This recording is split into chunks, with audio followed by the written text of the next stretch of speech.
Hi guys, welcome back to the Revive Stronger podcast. I'm your host, as always, Steve Hall, and today I talked to Adam Gonzalez. He has a PhD in exercise physiology. He is a university professor. He has also competed in men's physique. He earned his pro card back in 2015. Hasn't stepped on the stage since, but we dig into his background and introduce Adam to you guys because he's never been on the show.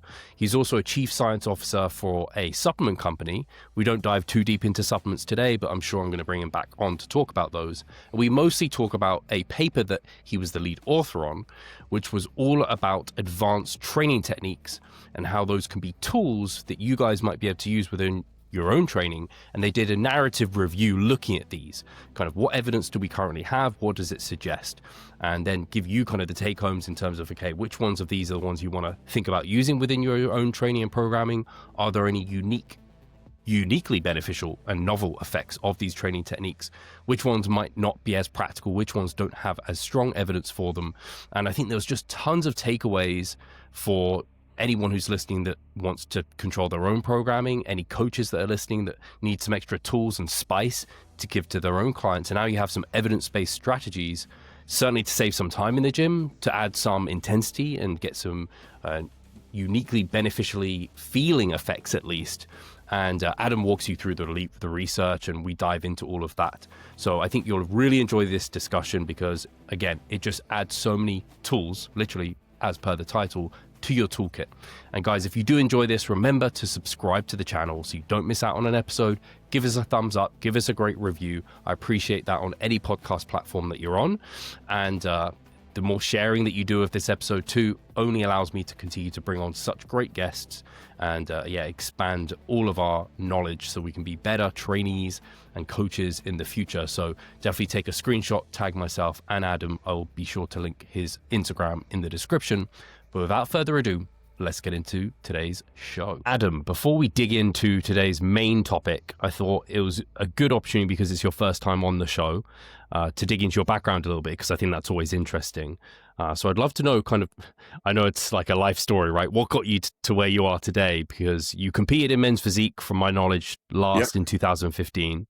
And you've got your PhD in exercise physiology, and you actually earned that in the same year, from my understanding. And now you own your own supplement company as well. So there's a lot going on there, and I'd love to hear a bit more about your kind of background, what got you into this space. Yeah, great. First, thank you so much for having me on the podcast. I truly appreciate the content that you put out, and I do follow you through the podcast and through Instagram. So I'm happy to be a part of the conversation here with you today. So about me, I've always played sports growing up. I played basketball all through high school and college, and fell in love with lifting late in high school. And my story is I played basketball all the way through college, and especially during college, I found myself looking forward more so to the off season so I could focus on bodybuilding in comparison to the actual basketball itself. So that's where my passion really started. And during my undergrad, I was studying health and exercise science. And after going through my coursework and completing an internship in the school's human performance lab, I quickly realized that I did not want to pursue a career in medicine or physical therapy as I originally intended, or as I originally thought would be the career path I would follow. I had the opportunity to assist with some really cool studies, work with some really great mentors throughout my undergrad and graduate studies, and really just fell in love with the research process. So I stayed on board, continued on as a graduate assistant, and completed a master's in health science education. And my thesis there focused on the impact of a multi-ingredient pre-workout supplement on strength and endurance performance. So really got the bug for both research and looking at dietary supplements. So I was very interested in what works and what doesn't, what's worth our money, what's worth our time. And in the same way, I'm very interested in different training strategies that might be worth our time that we'll talk about today. After my grad school and completing the master's, from there I went on to complete a PhD in exercise physiology from the University of Central Florida. At UCF, I had the opportunity to continue doing some really interesting, at least I found very interesting research projects where we were looking at a lot of sports science, dietary supplements, nutritional interventions, hormonal responses to training. And we even, towards my last year, started doing some muscle biopsy work, which was very fun to be a part of. My dissertation actually focused on the hormonal response and the intramuscular anabolic signaling response inside the muscle following weight training. As you mentioned, as a side note, during my PhD, I did compete in natural bodybuilding, ultimately did or was able to earn a pro card in the NGA in the men's physique category.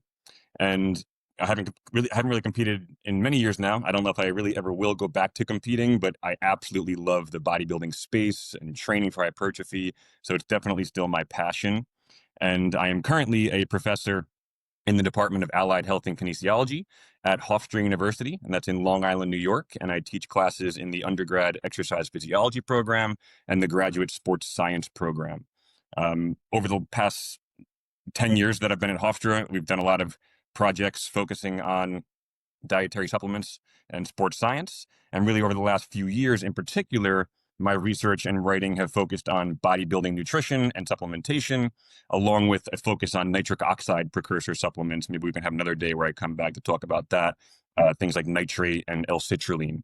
And as you mentioned also, I also do serve as the chief scientific advisor for a supplement company called Shifted, where I've played a role in helping to build the brand and formulate some products that I'm really proud to have helped bring to market.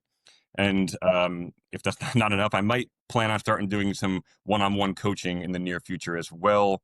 And bringing us into today's conversation, the big focus over the last couple of years now of mine has been this area of advanced training strategies or time-saving strategies in the gym. And we've done some work in public, mostly review papers over the last few years in this area that we can talk about today. Really cool to hear about the background, and yeah, you're well entrenched in this space, that's for certain. I think I said you're the owner of the supplement company, so my bad. You're the chief science officer, which correct, yeah, makes sense. And yeah, as you were talking through that, I was like, I definitely have to get you on to dig into some of that because, as you all know, as natural bodybuilders, we only have training and nutrition at our disposal. We don't have these the performance enhancing drugs, of course. So a lot of us get very interested in what supplements can we take, and especially in the evidence-based space, I think a lot of us are kind of let down by the fact that, hey, even creatine doesn't seem to be doing all that much for muscle growth, maybe even. So it'll be great to kind of dig into, especially pre-workout stuff. People are obsessed about that, and to have true evidence-based recommendations from someone who dives into this. And I imagine you take quite a few yourself as well. Yep, I've been a pre-workout person for the last 20 years of my life. I can't say I've worked out without a pre-workout, very often without one. I just enjoy them. I enjoy the energy. I enjoy the feeling of the caffeine and the other potential synergistic effects of the other ingredients. So yeah, that would be a whole conversation in itself. But yeah, absolutely love to come back and talk supplements another time. For sure. And then with competing, so you mentioned competing in 2015. I'm imagining, I mean, to me, Adam, you look, I don't know, early 30s, like maybe in your 30s. I just know from the fact you have children and where you are in your life, you must be in your 30s at least. But yeah, I'm still in my look late young 30s. as anything. I'm in my late 30s. Yeah, I don't mind sharing. Yeah. So yeah, I mean, so you were mid 20s at that point. Yeah. And I mean, to me, doing it, you almost picked the hardest time to have competed alongside getting your PhD. But I guess maybe life took another turn for you in terms of competing, because as you all know, it takes a lot out of you. But from the few photos I've seen on your Instagram, you were very competitive. Like you said, you turned pro, so you never get quite the bug enough to scratch that itch. Yeah, I'll say I do hear that a lot. Like people will say, like, you competed during your PhD, during your doctoral work, and I kind of felt the opposite with it. I felt like at that time, every part of my life was involved in research and my classes I was taking. So it was just like it was the right time for me to do that, because it was just I was just so entrenched in the bodybuilding and the science and the studying protein recommendations and different supplements that we're going into. So yeah, the time commitment and the draining of the diet plays its toll, absolutely. But it was just a time of my life where I had most of my family was in New Jersey. I went to Florida for school. So it was just a good opportunity to be living on my own and have the opportunity to just cook, eat my own food, train as much as I wanted to. And I really enjoyed the time of training and competing. And like I said, I don't know, maybe I'll do like a master's category later in life. But right now, it really pertains to what we're talking about today. Right now, I just don't have the bandwidth or the time to commit to the diet and these psychological aspects of it because of the young children and full-time job. I have a long commute to work, right? So there's just a lot that goes into why I probably wouldn't do it now. And during my PhD was actually the better time for me to compete, and I really enjoyed it. That makes sense. Yeah, I often, just as a kind of tangent, people talk about hitting like their natty ceiling or their genetic max. And I'm like, I think more often people hit a life max, where it's the amount of time and dedication and kind of crossing those T's, dotting the I's. You just can't commit like you once could. It's almost flipped. It's similar to retirement, right? Like when you retire, you're old and decrepit or whatever. You have all the time and energy, the time and the money. It's like, but now I can't do the things I could do when I'm younger, when I had that. So you have to try and find that balance at some point in life where I understand the sweet spot of both. So I guess at the moment you still continue with your kind of good bodybuilding behaviors and habits, and they've kind of seen you through, and that's why you're still looking so young. Yep, thanks. So yeah, I do absolutely train. I love training. I don't take weeks off really or anything. I'm still in the gym. Absolutely. Awesome. As you mentioned a few times, and we said kind of the topic of today is you are the lead author on a recent narrative review titled Advanced Resistance Training Strategies for Bodybuilding Tools for Muscle Hypertrophy. So already kind of music to everyone's ears right now. I'd love to hear, first of all, what made you put that review together, and maybe just briefly explain what a narrative review means for the listeners. Yeah, sure. So the reason we put this paper together and the reason why I become a little bit more passionate in looking into some of this research on all these potential strategies that can help with bodybuilding is a lot of what we were just saying. It's a lot of, I've found myself being limited with my time in the gym, and I wanted to try and find strategies that I could implement, and maybe asking myself this question, like what can I do with a half hour in the gym that can be best for this bodybuilding style and helping with hypertrophy and overall health. So are there these strategies that I can do and implement that can be good for bodybuilding in a time crunch? That was really where I started. The thing I always mention is, I tell this to my students all the time, when I was even in grad school, like I was using that example, or when I was a student and I would hear teachers say, what's the number one reason people don't train? What's the number one reason they don't exercise? The answer is always, I don't have time. And here I am now. I'm, like you said, I'm in my mid 30s. I have a family. I have 2 children. I have a full-time job. And I'm starting to realize why people say they don't have time to train. But I do enjoy training, and I want to carve out some time to train. So a lot of it was me trying to find these strategies. If I only have a small condensed time to get in the gym, what can be the best things that I can do with the time that I have? So the paper that we went into was trying to go into all these different strategies that are being utilized by bodybuilders, whether there's good science or not for them quite yet. We wanted to kind of dive into what is being used by bodybuilders and are they effective? So this narrative style of writing this paper, it's not like a meta-analysis where we're compiling data and rerunning stats to get an effect size. We're just kind of telling the story. So I like doing narrative reviews. We've done a couple of them on some different topics, even supplements. We've done some narrative reviews. And it's just kind of telling the story up to this point. What is the evidence? And that was my goal. And I'm sure it was my co-author's goals as well, to kind of make this be the go-to paper up to this time point, as if you want to get the full story of what's going on with these different techniques, just read this paper and you'll get up to steam. And the other reason I really like papers like this is my other goal and hope is that it will help advance the profession and advance the research, because by having narrative reviews like this, it opens the door for a researcher out there to read this review and see the gaps in the research, see what more research that we need, and maybe expand upon it.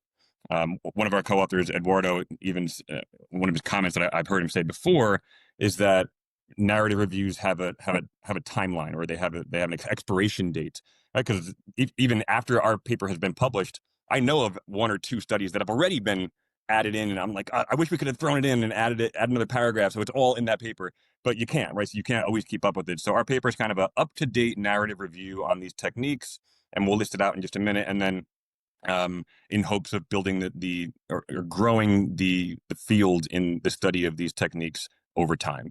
So I was interested in it myself for just how can I train, and then the research side of me really wanted to just let's dive into the nitty-gritty details of these. What can we really say about this in an evidence-based recommendation for using these advanced or time-efficient training strategies?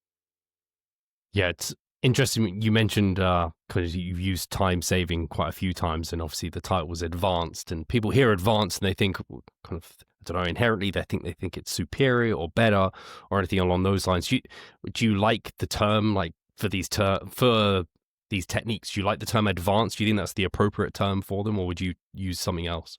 No, it's a great point. So the term advanced training techniques, I think this might be a good time for let's list out what we're talking about here, right? So the paper that we wrote is on supersets, drop sets, lengthened partials, pre-exhaustion training, rest pause training, forced repetitions, pyramidal style training, interset stretching, and the use of blood flow restriction training as part of your training. So we were at the word limit for the journal that we submitted to. We couldn't have even added another one in if we wanted to. We were at the capacity of what they would allow us to publish. So it's a beast of a paper, but each section is broken up nicely. So if you wanted to just be interested in one, you could take a look at it. So that's what we're talking about when we say advanced training techniques. And like you said, they're called advanced. Are they really advanced? No, because even beginners can use some of these techniques really on day one of their lifting journey, right? You can jump right into doing some supersets and incorporating some of these strategies that might help people adhere to their program, because we know that number one reason that people don't train is I don't have enough time. They think that in order to get this bodybuilding body, they have to be in the gym 2 hours a day, 6 days a week, and eat perfectly. And it's just not the case, right? There's a lot of different ways that we can get a lot done in the gym in a short period of time, especially from a health promoting side and just trying to get some hypertrophy, right? If you're trying to step on stage at Worlds, different story. But for the most of the population, I think these strategies can be useful. So are they advanced? Not necessarily the best word, but it is the word that's used in the literature. So we wanted to be consistent with that. The other thing I'll note about our paper is our original title. When I started drafting this, my title was something to the extent of maximizing muscle hypertrophy with advanced training techniques. And then we did the whole paper, and reading through it and with my co-authors, we basically started to look at it and be like, none of these are showing to maximize anything, right? So they're not really maximizing muscle hypertrophy over time. That's why we changed the title to Tools for Muscle Hypertrophy. So they are tools that Love you that. can use rather than this magical solution to building muscle that's going to just, tack on 5 extra pounds of muscle mass compared to your traditional style of training of doing your traditional 3 sets of 10, the way people train. So advanced training strategies, I think that is a misnomer because they're not necessarily advanced. They can be used by beginners. And why I keep lumping in time-saving techniques is because that's where a lot of them shine. They're not necessarily superior, but you can use some of these techniques and get the same benefits in a smaller period of time.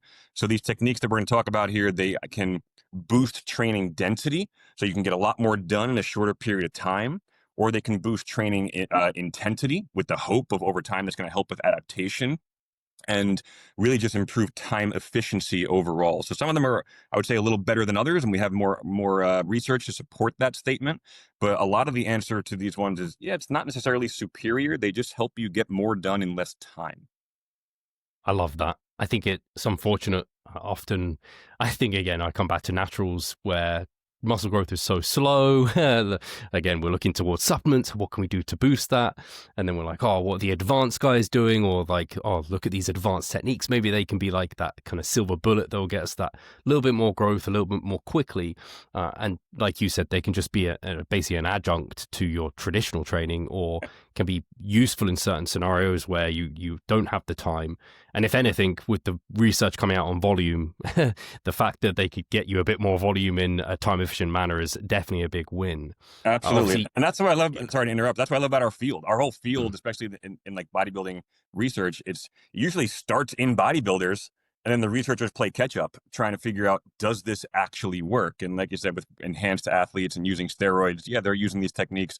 How might that apply to a natural athlete? Hopefully that's what we're looking at in research labs. We don't usually see studies of, if you give somebody a certain level of testosterone and have them do these, we don't see those studies. That's unethical to do.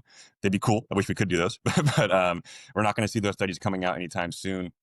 And yeah, there was even a study back in like 2013 that they surveyed a bunch of bodybuilders, to just put it simply, and most of them said that they do incorporate that list that we said. They incorporate them almost every session in their workout. So to say, like, bodybuilders are using them. So they must be working in some capacity. But let's go back to the drawing board and let's see, how does it actually compare to a traditional style of training? And when we say today, a traditional style of training, what I mean by that is pretty much your typical 3 sets of 8 to 12 of an exercise, right? So do 3 sets of 8 to 12 on one exercise, take a little break, go to the next exercise, 3 sets of 8 to 12, take a break, and so on.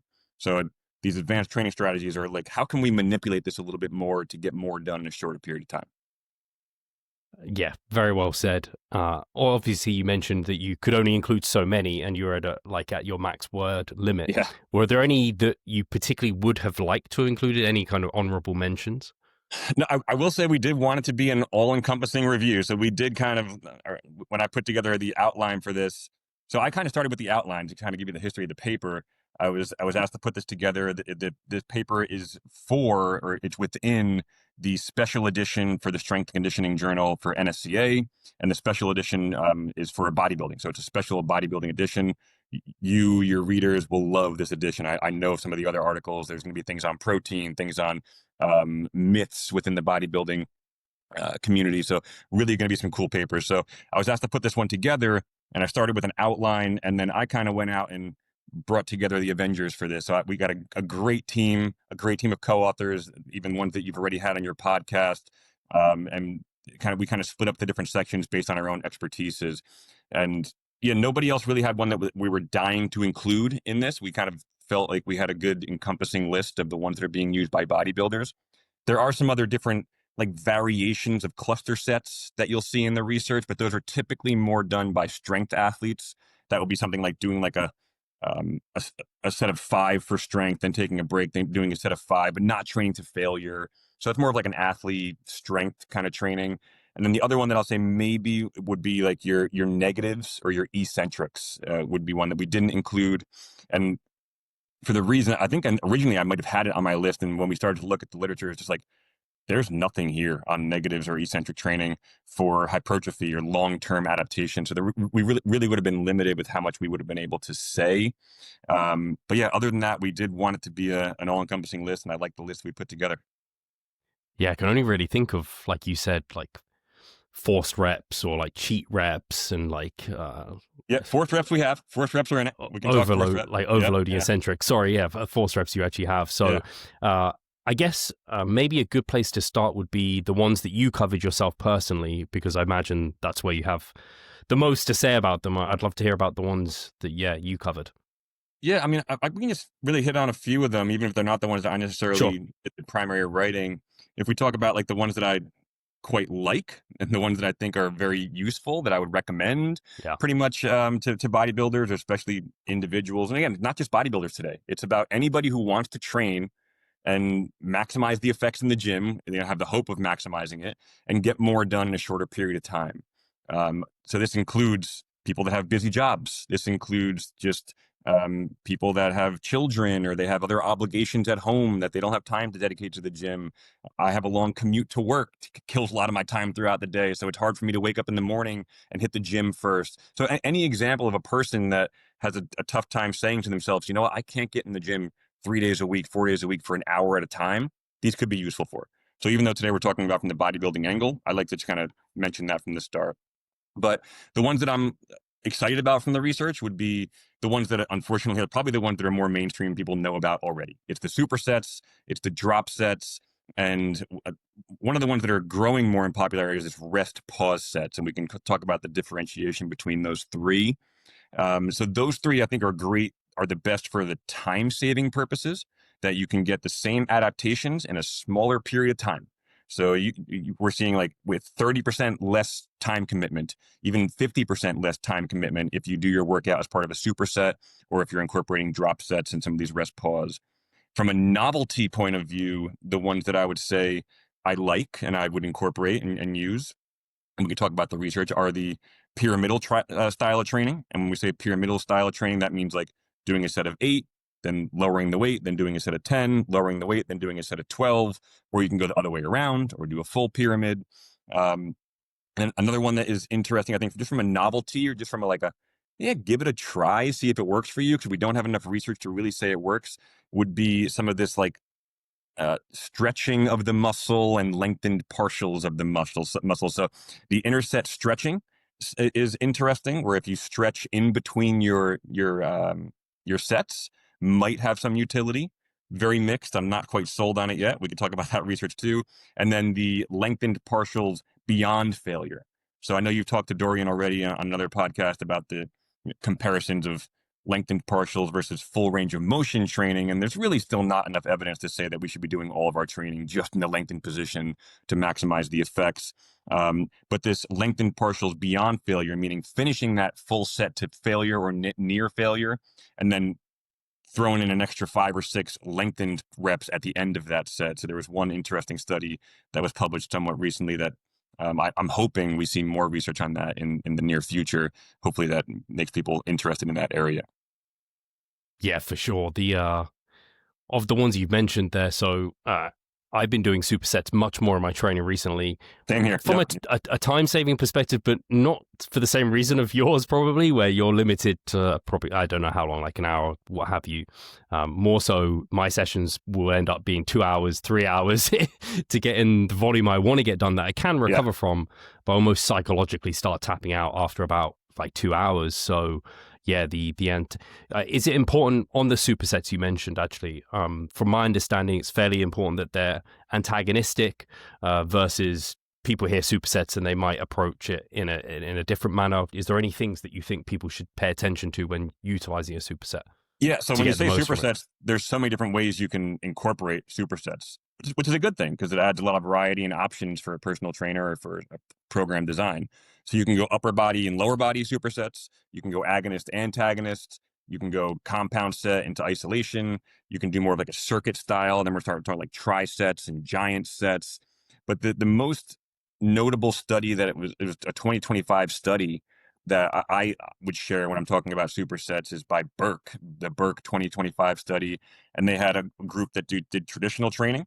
So 6 exercises, and they all did 4 sets with their traditional 2-minute rest interval in between each exercise. And then they had the superset group that lumped them all together in 3 pairs of supersets. So you have 6 exercises, 1, 2, 3, 4, 5, 6 in the traditional group. The superset group did 2 together, then another 2 together, and then another 2 together. And only rested the 2-minute rest intervals after completing each superset. And the findings of that study were that there was no difference in muscle thickness of a variety of measures that they took throughout the body for muscle hypertrophy, no difference in strength, body composition. And you would look at that and say, well, look, supersets didn't work. But then the big caveat is they were the same adaptations, but the superset group, it took them 36% less time to complete their training in the gym. So again, the biggest win, it didn't show to be superior, but you were able to get the same benefit with a really cut down time commitment in the gym. So that's where I tend to use it. And like you mentioned, I like doing some, if it was a full body day, I would probably like to do an upper body and a lower body exercise. I tend to do more push pull supersets myself. I think that's just, plus you get a nice like full upper body pump when you're doing that, right? So it's a little more fun and keeps you motivated. Plus there's just less time sitting around the gym, like doing that 2-minute rest interval, sitting around. And the other thing studies show is so we know volume as this driver. So it's one of the concerns with supersets is that if you are doing all your sets as supersets, it might reduce the number of reps you're able to get, or it's going to, cut into the quality of your training. That doesn't seem to be the case. So if you are properly doing supersets like this upper and lower combination or push-pull combination, the amount of volume and the amount of reps that you can get in your working sets doesn't seem to be negatively, cut down. Even EMG work shows to be similar. You get similar muscle activation, similar muscle swelling doing traditional versus supersets. So it really has shown to be a pretty viable strategy that you can use if you're trying to, just for enjoyment, novelty purposes, and just you want to keep moving. Sometimes I like supersets just for the reason that it makes me sweat. It makes me sweat in the gym, a little more, and I'm just getting a little more. You feel like you're working harder, and if you leave the gym and you haven't broken a sweat, sometimes you feel like you didn't do anything. So I like it for that reason, and knowing that you can get the same gains in the smaller period of time. I think that was almost the title of that 2025 paper, wasn't it? Like less time, same gains or something. Yep, so, yep. And Yeah, that really inspired me to start doing it with my own training, especially upper body days. I think there is, and you'll know better than me. I think there is some research looking at like combining like a compound, like a bench press with like a compound squat or something like that, and that might not be the best. Like you can still do really well with it, but I think that does start harming results a little bit. It may be strength related, but I don't know if you've tried doing that, but that's something I don't love, is trying to combine like a compound leg movement with anything more than something isolation based. Maybe for like I've done, I think Smith good mornings with lateral raises is something I'm doing at the moment. I can do that, but stomaching something a bit more compound than that, I don't know if I'd be able to perform as well. Yeah, when you're talking about combining your big lifts like that, like a deadlift with a bench press, or a squat and a bench press, or a bent over row, I mean, both of those are just so neurologically fatiguing that's where you're going to start to see maybe some negative effects. Yeah. And then easy ones, just unrelated isolation supersets like calves with almost anything in many ways, or even dumbbell lateral raises in general. Obviously, there's loads of practical concerns and people can have a think about that for themselves. But yeah, supersets are a huge saver in that regard. And then I think you mentioned drop sets, and they're kind of, I guess, in some ways similar to force reps as well. So different. I would say they're quite different, actually. So drop sets are the idea of completing a set to failure. So we said to failure, but at least near failure, then immediately dropping the weight 20 to 25%, and then immediately going right back into repping it out again to failure or near failure. And then maybe again dropping the weight by another 20% and going to failure again. So this is like you're typically like running the rack. You see, like, if you grab some dumbbells, go to failure, grab the 10-pound less dumbbells, go to failure, and then another 10 pounds less, go to failure. Or you have like the pins in the pulley system machines. You have like 3 pins ready to go, right? You rep it out, you knock one pin, lower the weight a little bit, rep it out, knock one pin, lower the weight a little bit. So that's the strategy that you see bodybuilders typically using it as. But with the research on drop sets, when we dove into it, there has been quite a bit, which is good. There is some good research on drop sets. There's been about 8 longitudinal studies like tracking over time strength and hypertrophy measures. And there's even been 2 meta-analyses on drop sets, which were published like almost around the same time, and they both came to the similar conclusions, which is good. Which is, the conclusions was that they're viable. You can do them. They just don't seem to be superior. But the big win for drop sets is that you get similar gains in a smaller period of time. So if I can highlight 1 or 2 of the studies that were done to kind of look at this with drop sets versus traditional sets. The couple that I liked was Angleri in 2017. This was with trained individuals. So there's only been a couple in trained. We also got to differentiate that when we started doing our lit review, is like, how much of this is in untrained individuals and how much of this is in trained individuals. Because we really made a point of that in our narrative review, to make sure that every study we talk about, we want to make sure the reader knows, was this done in trained or untrained individuals. So an example of a drop set study is this Angleri study in 2017. They trained 2 times a week for 12 weeks. This was a within subject design, meaning they were comparing an individual's right leg to their left leg and doing leg press and leg extensions. One group did your traditional training, 3 to 5 sets of 6 to 12 repetitions. And that's what they stuck with a 2-minute rest period. The drop set group started with the same load of 75% of 1 RM, but immediately did a 20% drop, repped it out again, and a 20% drop, repped it out again, until they achieved the volume that the traditional leg did. And that's an important note here when you look at these advanced training strategies, is that studies are often equating the volume between the 2 strategies, which we were just saying, one of the biggest wins of these advanced training strategies, they allow you to do more volume, right? So, but from a research perspective, it's important that you equate the volume between groups, or else somebody's going to read that paper and go, well, yeah, of course the drop set group got better hypertrophy. They did more volume. So is it the fact that they did drop sets that they got better hypertrophy? Or is it something like unique about the drop sets? Or is it just a simple fact that they did more volume? All right. So from a research perspective, it's important that you equate the volume. From a practical stance and how much that actually means to us, sometimes I wish that they didn't equate the volume. But I understand why, from a research perspective, that they did equate the volume. So this study, right, they had the one group doing the one leg drop set, one leg traditional, and they found no differences in strength gains or cross-sectional area. But again, the time commitment wasn't as much. There was a similar study in 2021 by Inez, also showed no difference in strength and hypertrophy. The one study in the drop set world that did show further or superior benefits from drop sets compared to a traditional style of training was by, actually, the lead author was one of our co-authors, Dorian Varovic, and it was done in 2021. And why I made that remark about equating volume, this study by Varovic, he did not equate the volume. So he had one group that they were doing a unilateral leg extensions. One leg was doing 15 RM for all their sets, and then the other leg was doing, starting at their 5 RM, took the set to failure, then reduced it by 20%, took the set to failure, reduced it by another 10 to 15%, and then went to failure. So 2 drops of the drop set, and they actually did show that in the thigh, especially in the proximal region, they had better muscle hypertrophy. So the takeaway from that study was, like, maybe there is something unique about drop sets if we are doing it in the way that people are typically doing it in the real world, right? Not equating for volume between legs. And we can talk more about the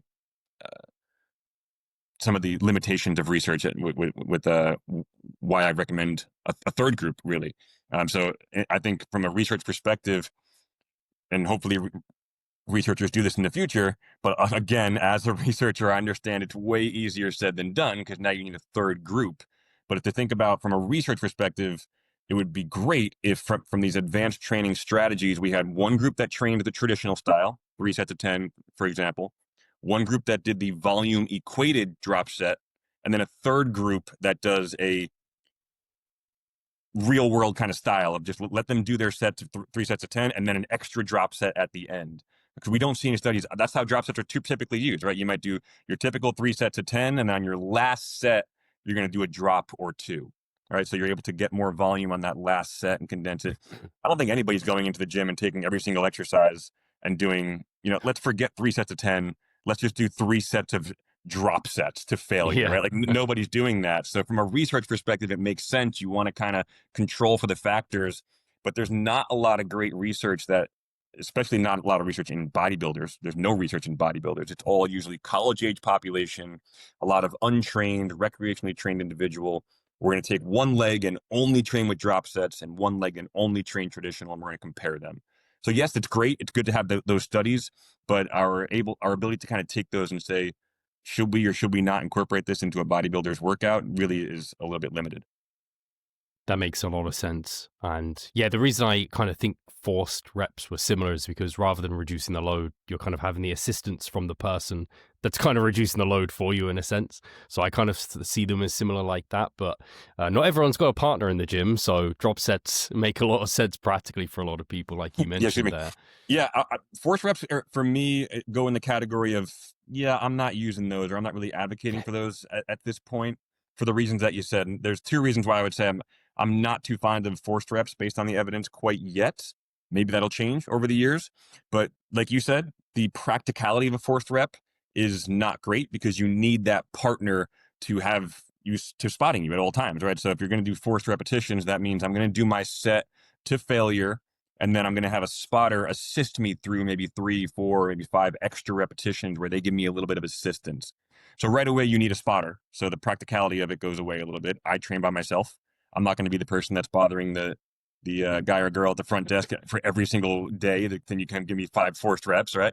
And really, there's only been one study that we found on forced repetitions that incorporated any kind of hypertrophy measurement. And just to put it simply, the way that they were implementing forced repetitions just wasn't in a way that bodybuilders are using it.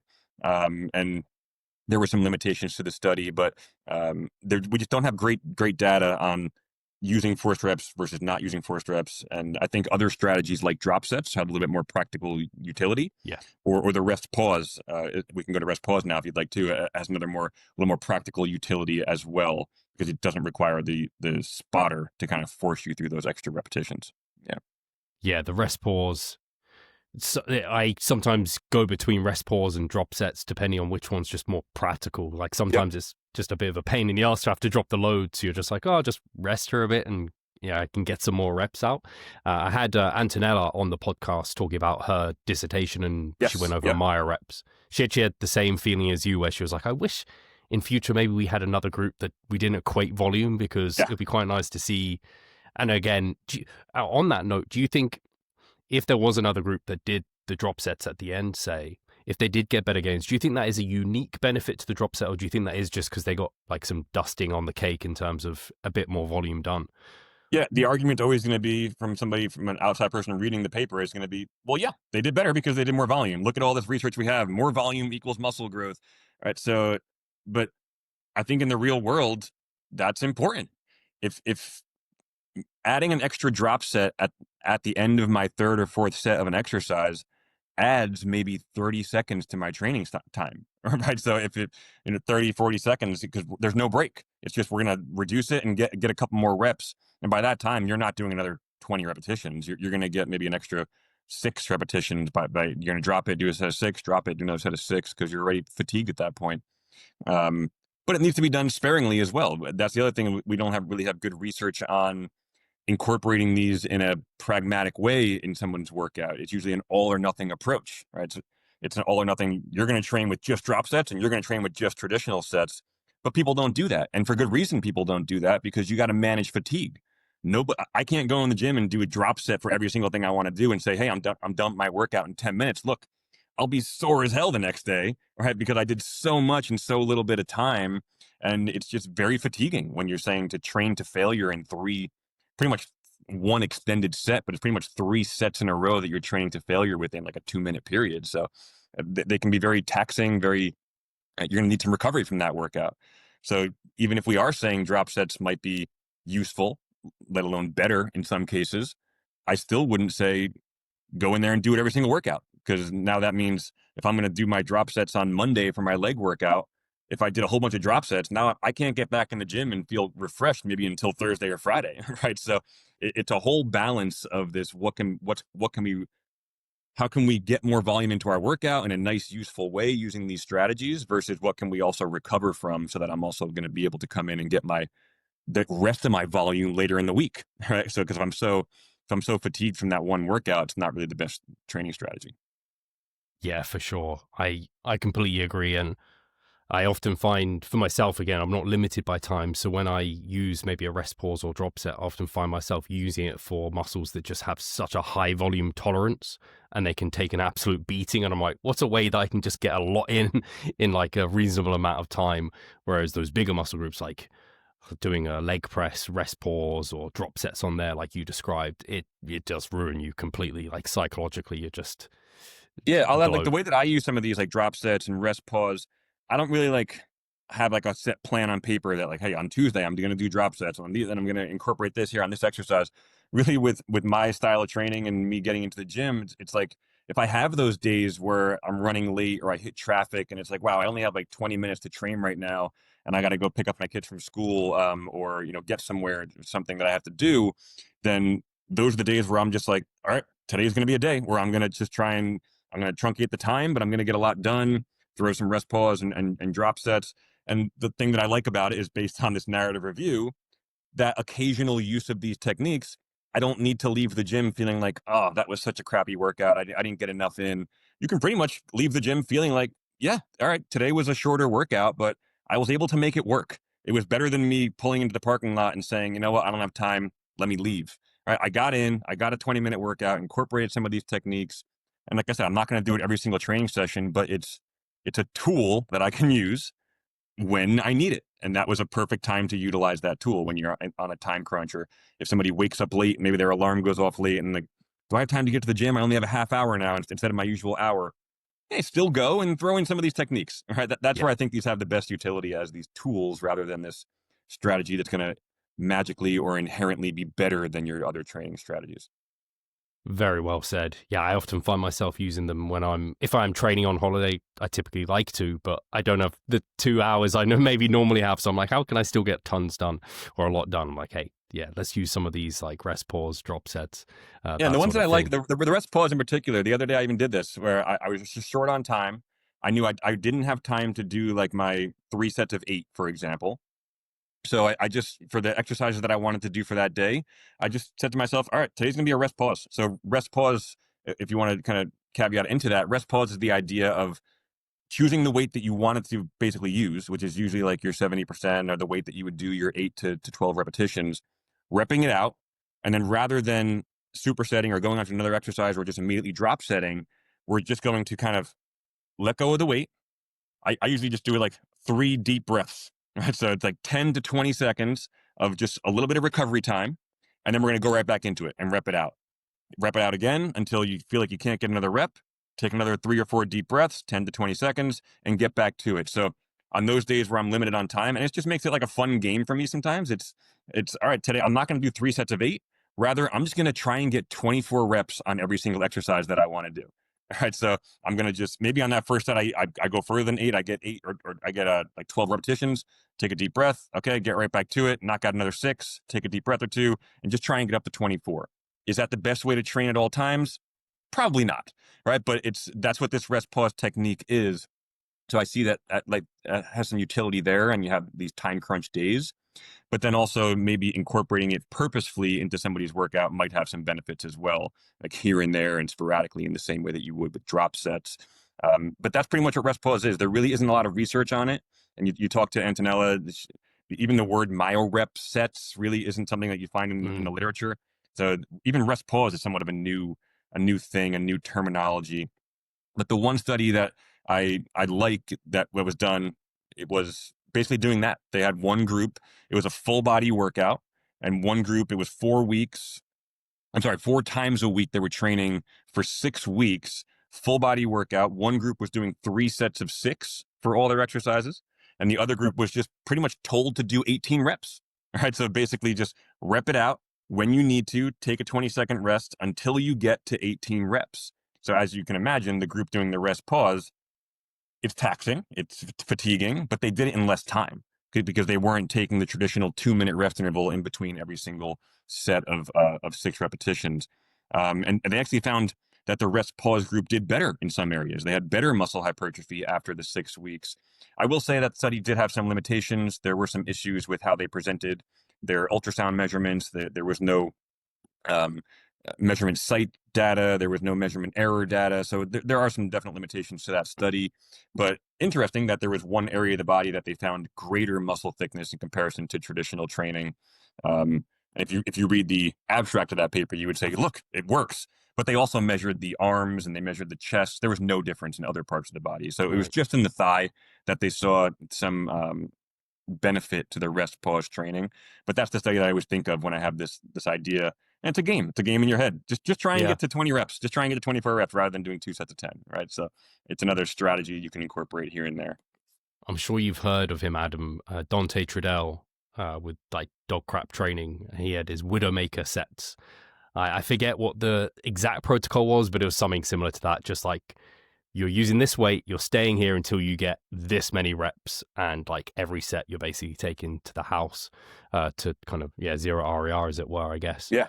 I guess that's my reps was like, it's a bit of a softer approach where you maybe leave a bit in the tank, but very, very similar to that as Antonella people will have heard her discussing, and people are aware of Borghi Fageli. I always say his name wrong, but he's been on the podcast a couple of times and kind of introduced this. And all of those ways are just really clever ways of keeping the muscle under fatigue, right? Where you're not having to do all those kind of introductory reps almost. So makes a lot of sense. I think. Yeah, and we know a lot of the research tells us train to failure and you get all the same benefits. And we also know that we don't have to train to full failure. But another just benefit of these training strategies is that they force you to, at least some of your sets, go to failure. So it's inherently throwing failure into your workout if you're using some of these strategies.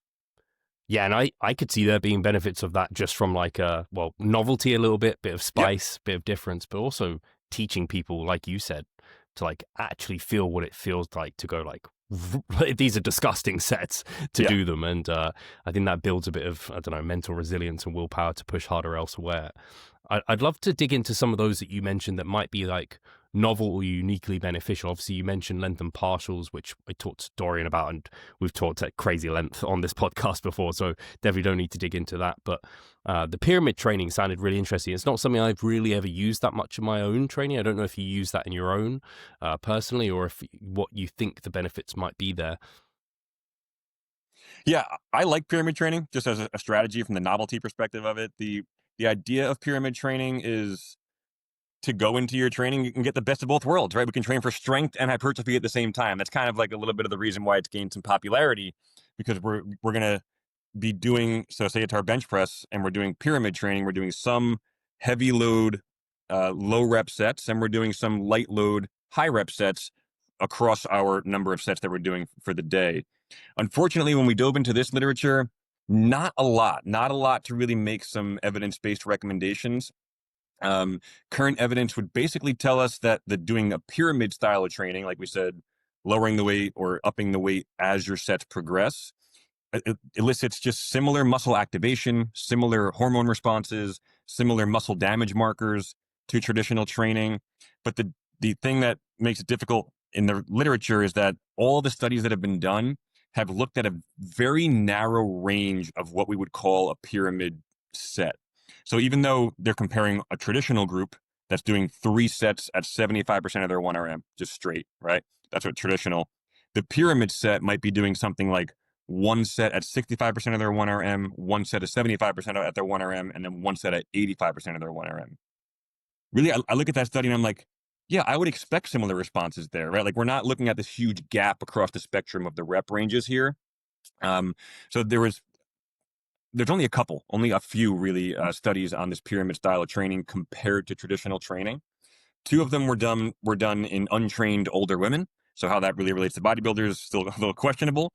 And they were very narrow ranges. So it was like one group did 3 sets of 8 to 12, and then another group did 1 set of 8, 1 set of 10, and 1 set of 12. So pretty comparable workouts in my opinion. There was one study in trained young men that they also had a similar comparison, but the window of that pyramid was pretty small. So what I would like to see more research on, and maybe my lab and other labs will hear this and do it, is that looking across a broader range of spectrums when we're doing this pyramid training. So maybe meaning like doing your first set at 30% of your 1RM, then your second set at 60% of your 1RM, and your third set at 90% of your 1RM, or the other way around, 90, 60, and then 30. That would be like a true across the full spectrum pyramid style of training. We didn't see research looking at that big of a range. So I would like to see more studies in that area, because we know that you can still use lighter loads and get hypertrophy. So as long as they're training, again, near failure, 2 or 3 RIR, I think that would be an interesting chronic long-term study, seeing if maybe we're getting more adaptation at the type 1 muscle fibers, a lot of these speculations, but who knows? But with all that being said, yeah, there's not a lot of great research to support it. I also like it and would advocate for it and say, yeah, let's throw it into some program design, because it's a fun way to train. It's not as stagnant of just kind of do your set, then wait 2 minutes, do your set. You're up, you're putting weights on in between your sets, and every single set is like a different stimulus. You kind of feel it a little bit differently. But are we really getting the best of both worlds and maximizing strength and maximizing hypertrophy? Based on the literature so far, I would say no, but from a novelty standpoint, it can be a fun way to train and reduce the monotony of training sometimes. So I like it from that perspective, but I'm not here saying like this is the holy grail of training. It doesn't seem to be the case. Makes a lot of sense. And yeah, it makes me think of, again, it's similar with nutrition. There's some broad principles we need to meet to kind of lead to muscle growth or muscle retention or fat loss, weight gain and muscle growth, hopefully. But the route to that destination in terms of the macro setup, the kind of the food composition, even nutrient timing and everything can be quite different, but ultimately is probably the long-term averages that matter most. It's like, with all these advanced techniques, they're all just taking us to kind of hard sets within an appropriate loading range. So it sounds boring to dumb it down to that, but I think at the same time, it just opens up so many options, and it keeps training a bit fun, exciting, motivating, helping adherence, helping you push hard. So I think that was, a great demonstration there. Yeah, The I've other heard people in our field say go like for it. out of all the things that you can train for, hypertrophy is probably the most dummy-proof way to train, Yes. right? Because and that's a good thing as a person who likes to train or as a coach or giving program design, because there's just so many different tools that you can use. It doesn't have to be like, oh, this is the only way, this is the best way to train. It's a lot of like, well, what is the person like? Are they looking for novelty? Are they a person who likes just doing 3 sets of 10? Do they want to? Are they working on a time budget? So there's just a lot of things that Yeah. can go into the whens and the whys. These might make sense for people. Yeah, for sure. One of the other ones you mentioned was BFR, and I know I need to talk to Nick Rolnick to bring onto the podcast to dive Yep, into that. I I do kind recommend of that. Yes. I term this basically a bit of a fatigue management tool in many ways. Pre-exhaust is also one that I would kind of categorize in that too. I'd love to hear kind of what you think of pre-exhaust. I don't believe there's a ton of data on this, is there? Yeah, pre-exhaustion training it's a unique one because general guidelines for weightlifting tells us to do our multi-joint movements prior to our single joint movements, right? Any NSCA, ACSM textbook is going to tell you that's the best strategy for any kind of weightlifting, any kind of resistance training program. A pre-exhaustion strategy flips that script and tells us that the strategy is to do your single joint movement prior to your multi-joint movements. Maybe a tricep extension prior to a bench press, for example. And that seems out of order, right? Don't we want to maximize our quality of our set in the bench press? But the idea behind pre-exhaustion training is to purposefully fatigue a target muscle prior to going into the compound movement in hopes that it might lead to better adaptation, in hopes that it might lead to better firing of either the muscle group that we're talking about, like the tricep, or maybe by fatiguing the tricep, now I'm going to activate my chest more because my tricep is now out of the equation. So there's a lot of theory behind pre-exhaustion training. I don't think a lot of it has been really teased out that we can really make those kind of assumptions or make those kind of thoughts that this is really happening with pre-exhaustion training. And a lot of the research that when we looked at the pre-exhaustion training, a lot of the studies just really aren't incorporating it in the way that bodybuilders are using it in the real world. So like the way a bodybuilder might use it would be to do a lighter load single joint exercise at around 20 to 50% of their 1RM. So like a high rep set followed immediately by a multi-joint exercise that brings that muscle into action with your typical like 75% of 1RM. And again, the hopes is to increase muscle activation and increase this fatigue stimulus on that muscle. And studies pretty much show that if you do that single joint exercise prior to the multi-joint exercise, a lot of them like they give a break in between things. It doesn't really apply a lot to the way it would be used. But by doing the single joint, you're probably going to negatively impact the quality of the multi-joint movement. Meaning the amount of reps that you're able to get, which makes sense. Right? It makes perfect sense. You're fatiguing a muscle prior to going into your bench press. You're not going to get as many reps on your bench press. So it seems to lower the quality of your training in that multi-joint movement. But with that being said, it could be a strategy. Remember, we don't really care about performance as bodybuilders. We care about muscle growth over time and then this fatigue stimulus. So it could be used to increase training volume because you're lumping these sets together in kind of like a superset manner. And it could be a way to maybe just add novelty. And really, pre-exhaustion training is just a version of supersets, to put it that way. Really, like it's a modified way of doing supersets. And this is the one area where I know that since our paper has been published, out of Schoenfeld's group, they did publish a new study that was looking at traditional training. So all the things we've been saying, what we call traditional training, versus a group that did a pre-exhaustion training. So one group did their multi-joint movements and then their single joint movements. The other group did lump them together. They did the single joint right before the multi-joint, single joint right before the multi-joint. And their takeaways were actually that there was pretty much no difference between the groups. And if anything, the pre-exhaustion group did worse. So I'm not really too sold on pre-exhaustion training at this point from a muscle growth perspective. Definitely not for a performance perspective. If your goal is to get in there and get that 10 reps that you wanted to achieve on paper, doing it in this pre-exhaustion order is going to hinder that, if anything. But it's definitely going to fatigue the muscle. It's definitely going to add volume in a short period of time. Definitely need more research on it before I can make some blanket statements to say it is or it's good or it's bad. But then the newer study, being the long-term study, doing it the way that bodybuilders would typically use it out of Schoenfeld's group, is kind of pointing in the direction of, yeah, you can use it probably get similar adaptations. And if anything, there might be a risk of leaving some gains on the table. Yeah. Yeah, that makes sense. Yeah, I think I hadn't really thought about it the way you've termed it in terms of like being a, I guess, agonist, superset type of thing. You're using, I don't know, doing a leg extension straight into a back squat or something, and therefore the quads are going to be by far the limiting factor within the back squat there. The way I often see bodybuilders also apply it is doing some of those, like they do, I don't know, abduction, seated abduction, adduction, lying leg curls, leg extensions, and then they go into like heavy hack squat or whatever.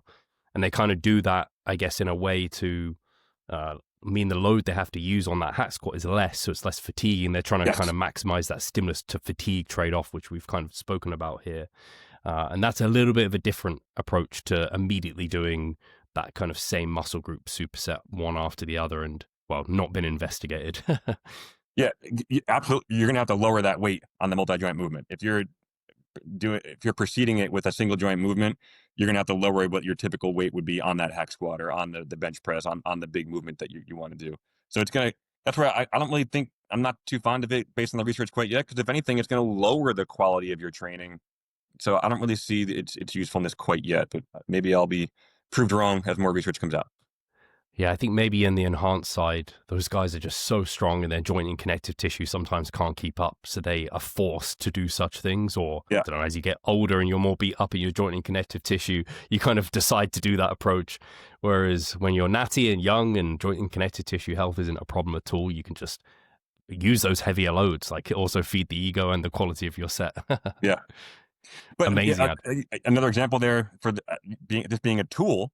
Right? It could be a tool for those individuals that maybe can't train heavy for whatever the reason is. Maybe they have a back injury, maybe they're nursing an injury, or just that you have a client that just doesn't like to train heavy. By pre-exhaustion, you can maybe get the same bang for your buck with lighter weights by pre-fatiguing the muscles. So again, this tool analogy I keep going back to, that's why the title of our paper got changed to, it's a tool that we can use. It's not the go-to best way to train. I've just thought of another way of doing it as well, Adam, as a tool is if, for example, you struggle to connect with your chest on a pressing movement, you maybe do flies. I've certainly done that with clients before, or even myself. Like sometimes my quads don't want to fire the way they should on some compounds. I'm like, right, I just need to feel them a bit more, so I'll fatigue them first. So yeah, I think the paper was fantastic. And like you said, I really think the title is very suitable in terms of being tools at our disposal. People should definitely check it out. I'll make sure I link it in the description here. Is there anything, you mentioned some limitations in terms of kind of training age. Are there any other limitations you'd want to highlight towards the listeners?